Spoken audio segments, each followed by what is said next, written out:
whenever it comes to getting in shape, most people know what to do. They might not know the exact science, but they know for the most part, right?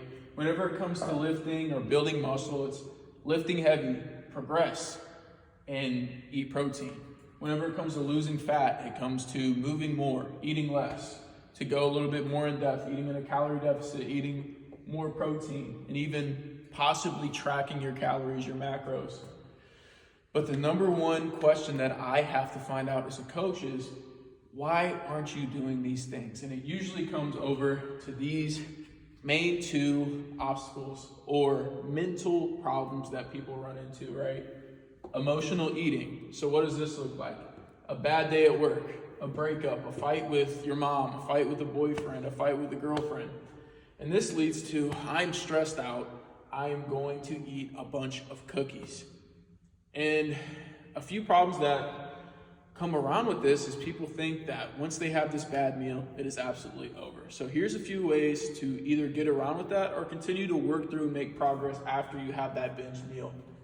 So you can just treat it like a cheat meal. Also, let's say you're really craving cookies. You can find a lower calorie option for cookies or low calorie option for sweets. Like if I really want to have something, because I have the same exact thing that happens, I'll get like a slushie because it's like 100, 200 calories. And overall, that's not going to affect my day of eating. Or a cheat replacement. So let's say you're really craving ice cream. You could have something like Halo ice cream, which is a higher protein ice cream and lower in calories.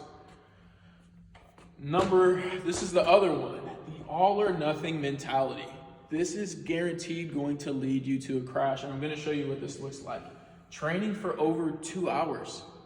Yeah, you might be making amazing progress for 1 month, but you're not able to recover from this and it's going to lead from burnout. And as soon as you miss 3 or 4 workouts, you're in the all or nothing mentality. So you think, I have to quit. Or I have to start up again whenever I can dedicate my whole life to it.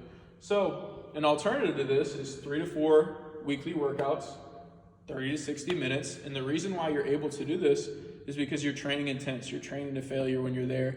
You're training properly, so you don't have to do all these extra sets. You don't have to be there super long.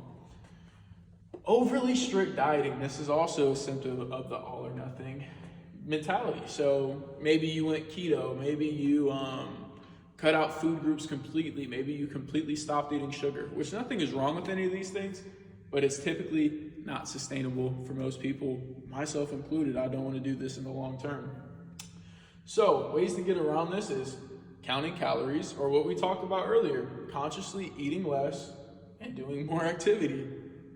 Not giving up after feeling bad for having a bad day of eating, or even a bad week, or even a bad month. The mentality of not giving up after you have a bad day, a bad week, thinking it's all over, because you're in the all or nothing mentality when really this is a long-term game, and a bad day or even a bad week of eating isn't going to absolutely ruin your progress. A bad day of eating is actually pretty much going to do nothing. All or nothing mentality is also negative self-talk. So let's say you have a bad meal and you're like, I am such a bad person. I don't deserve to look good. I'm so hard on myself. And this also kind of can go to like an eating disorder sort of thing, where you just bash yourself for not missing a set or two of your workouts, not hitting a PR in the gym, anything like this, negative self-talk. Instead saying, I'm gonna figure it out. I'm gonna get there. I slipped up there, I'm gonna make progress on the way.